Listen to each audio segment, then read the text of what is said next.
Assalamualaikum dear students. I, Amina Janwadkar, welcome you in this online class on behalf of SSA Urdu High School and Junior College of Science, Sholapur. In our last video, we studied theory of evolution. पिछले video में हमने theory of evolution के ताल्लुक से पढ़ा था. उससे हमें क्या समझ में आया था? यही ना कि evolution is एवरलास्टिंग प्रोसेस, यानी एवोल्यूशन ये कभी ना ख़त्म होने वाला प्रोसेस है, ये मुसलसल जारी रहता है. एक्चुअली जब साइंटिस्ट ने ये थ्योरी रखी थी तो उन्होंने कुछ एविडेंसेस, कुछ सबूत के बेसिस पर ये रखी थी और उसके बाद ही उस थ्योरी को एक्सेप्ट किया गया था. तो उन एविडेंसेस में से इस साल हमें कुल टोटल 6 एविडेंसेस पढ़ना है. So will see one by one. Number 1 is morphological evidences. Number 2 anatomical evidences. Third one is vestigial organs. Fourth one is palaeontological evidences. Fifth is connecting links and sixth one is embryological evidences. Now we will see one by one. Number 1 is morphological evidences. Dear children, just concentrate on this picture. गौर से देखें इसे. In this picture we can observe 3 different types of animals. इसमें 3 different types की जो है animals की images हैं. The first one is dog, second one is sheep and third one is fox. इन तीनों पिक्चर में हमें कुछ बातें सिमिलर नज़र आ रही है. Which are that? Number 1 structure of mouth, मुंह की बनावट. नंबर 2 स्ट्रक्चर ऑफ नॉस्ट्रिल्स, नथनों की बनावट. Third one is structure of ear pinna, कानों की साख्त, कानों की बनावट. And thickly distributed hair, etc. After this, focus on now this next diagram.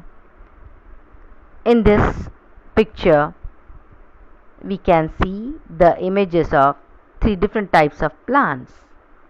The first one is mango, second is chiku, and third one is guava. इनमें कुछ characteristics हमें similar नज़र आ रही है. वो कौन सी हैं? शेप ऑफ द लीव्स है ना, देखो यहाँ गौर से देखो तीनों की. जो पत्तों की बनावट है, शेप है लीव्स का, इट्स नथिंग बट सेम.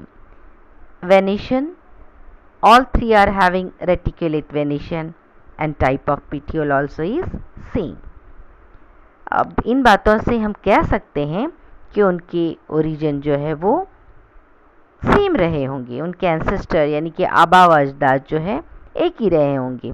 उसी तरह से जो एनिमल्स की जो पिक्चर थी, डिफरेंट टाइप के जो एनिमल्स थे, उनमें भी जो है हमें सिमिलैरिटी, यकसानियत नज़र आई थी.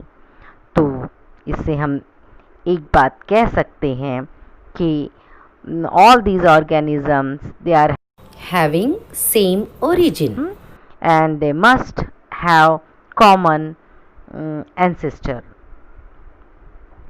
So we can see that this is one of the evidences of evolution. Now we will study the second evidence, that is anatomical evidences. अब यहाँ पर देखिए, हमें ये जो पिक्चर है इस पर नज़र डालनी है. और से देखें. First of all we can see the image of human hand, इंसानी हाथ नज़र आ रहा है. The second one is 4 legs of cat, बिल्ली के पैर हैं. देन पैटेजियम ऑफ बैट, चमगादड़ के पंख जो है वो नज़र आ रहे हैं. और फिर फ्लिपर ऑफ द व्हेल, मछली का पर में नज़र आ रही है. अब देखें, काफ़ी गौर करने पर भी कोई चीज़ हमें सिमिलर नहीं दिख रही है ना, सिमिलैरिटी नज़र नहीं आ रही है। इसके अलावा अगर इनके फंक्शंस पर हम गौर करते हैं, ध्यान देते हैं, तो वो भी मुख्तलिफ नज़र आ रहे हैं, मुख्तलिफ लग रहे हैं हमें। या फॉर एग्ज़ाम्पल ह्यूमन हैंड, इंसानी हाथ की अगर बात करते हैं तो ये चीज़ों को उठाने के लिए इस्तेमाल होता है ना, to pick the different things. Then Foreleg of cat is used for walking, and then pterygium of the bat is used for flying, उड़ने के लिए इस्तेमाल होता है।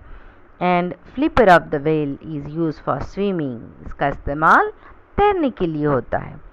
यानी ये तमाम जो है ना सिर्फ मुख्तलिफ दिखते हैं बल्कि इनके फंक्शंस भी बिल्कुल अलग हैं।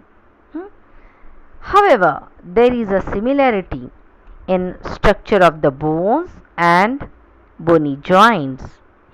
अगर हम बारीक बीनी से मुशाहिदा करते हैं तो उनके जो बोन है उसका स्ट्रक्चर और जॉइंट्स में हमें क्या नज़र आती है, यकसानियत नज़र आती है।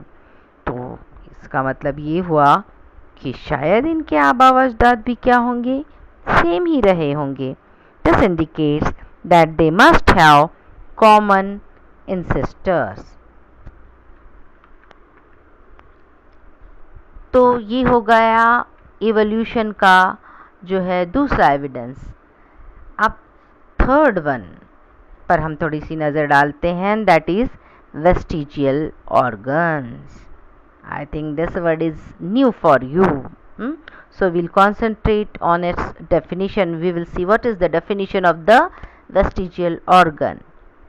Degenerated or underdeveloped useless organs of the organisms are called as vestigial organs.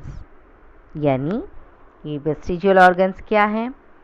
किसी ऑर्गेनिज्म में मौजूद ऐसे ऑर्गन्स जो यूजलेस हैं, जिसका कोई भी यूज़ नहीं, कोई फंक्शन नहीं है, ये क्या कहलाते हैं?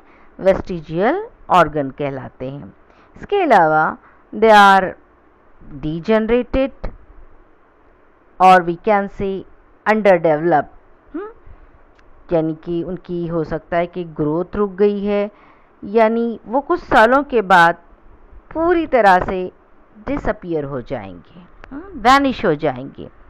लेकिन ये जो डिसअपियर होने का, डीजेनरेट होने का ये जो प्रोसेस है, क्या एकदम से अचानक से होता है? मतलब अचानक से ऐसा कोई जो ऑर्गन है वो है था और वो अचानक से गायब हो जाता है, ऐसे होता है क्या? नहीं, ऐसा नहीं होता। This process is very slow, very gradually it takes place. यानी अगर ऑर्गन जो है डिसअपियर हो रहा है तो ऐसे अचानक से जादू की जैसा गायब नहीं होता, बल्कि it takes thousands of year to disappear. अब ये जो वेस्टिजियल ऑर्गन्स हैं, कुछ ऑर्गेनिज्म में ये यूज़लेस रहते हैं। सिर्फ यूज़लेस नहीं रहते हैं बल्कि कभी कभी तो वो नुकसानदार भी साबित होते हैं। लेकिन वही ऑर्गन्स दूसरे ऑर्गेनिज्म में यूज़फुल साबित होते हैं, यानी उनके लिए वो बहुत फ़ायदेमंद होते हैं, वो वहाँ पर फंक्शन करते रहते हैं। तो हम ये कह सकते हैं कि वो वहाँ पर वेस्टिजियल ऑर्गन नहीं कहलाते। फॉर एग्जाम्पल, जैसे this is human appendix. All of you know that human appendix is vestigial organ in human being. ना सिर्फ वेस्टिजियल ऑर्गन है बल्कि मतलब यूजलेस है, बल्कि ये नुकसानदा भी हो सकता है। लेकिन यही अपेंडिक्स जो है it is very useful for ruminants, यानी रुमिनेंट्स में ये अपेंडिक्स जो है बहुत काम का होता है, यूज़फुल होता है उनके लिए।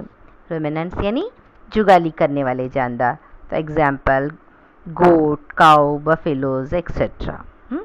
तो appendix is fully functional in ruminants. Now the second example is of the ear muscle. Just see, this is the ear muscle, but it is useless. It is useless in human. अभी मैं अगर आपको बोलूं कि भाई अपने कानों को हरकत दो, दे सकते हो, मतलब ज़्यादा तेज़ी से इधर से उधर, it's not possible. So ear muscles are present, but they are useless in human beings. But they are useful in monkeys. यही जो मसल्स हैं, ईयर के मसल्स हैं, they are useful in monkeys, they use it for the movement of the ears. उसके अलावा कुछ और vestigial organs हैं, जैसे कि विजडम टीथ, अक्लदाढ़, टेल बोन, माकड़हाड़ जिसे मराठी में कहते हैं, और hairs present on the body, all these are vestigial organs. यही है एवोल्यूशन का third evidence. So, here we will stop this session. Remaining 3 evidences of evolution we will study in next session, inshallah. Thank you.